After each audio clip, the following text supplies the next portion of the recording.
That's impossible. 3 words from Berlin that land like a gavel. German Chancellor Friedrich Merz has slammed the brakes on any talk of Ukraine's rapid entry into the European Union. No fast tracks, no shortcuts. Merz's message is blunt. EU membership is not granted by momentum or emotion, but by rules, and those rules are non-negotiable. At the center of Merz's rejection lies the Copenhagen criteria, the EU's hard gatekeeping framework: democracy, rule of law, economic readiness, and the ability to absorb EU law in full. Merz made it clear this is not a box-ticking exercise, but a multi-year process that has defined every EU enlargement without exception. We have discussed this topic in great detail with each other, and we have also told the Americans that a Ukraine's entry into the EU on January 1st, 2027 is excluded. It is not possible. All members, including Ukraine, who want to join the EU later, have to meet the Copenhagen criteria.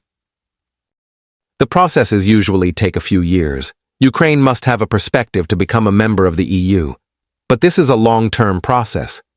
We can slowly bring Ukraine to the EU on the way there. This is always possible. But such a quick entry is simply not possible. The statement cuts through months of optimistic rhetoric from Brussels and Kiev alike. Merz's dismissal exposes a widening gap between political messaging and institutional reality.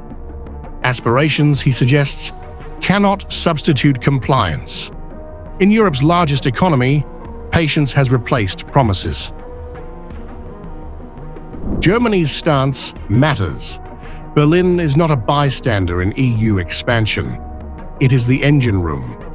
When the German Chancellor speaks this plainly, it signals resistance far beyond one capital. Support for Ukraine's future in Europe remains, but timelines are being decisively reset. This is a recalibration moment for the EU. Merz's words reaffirm that enlargement remains a legal process, not a wartime gesture. For Ukraine, the path to Europe stays open, but it is long, demanding, and bound by criteria that slogans cannot erase.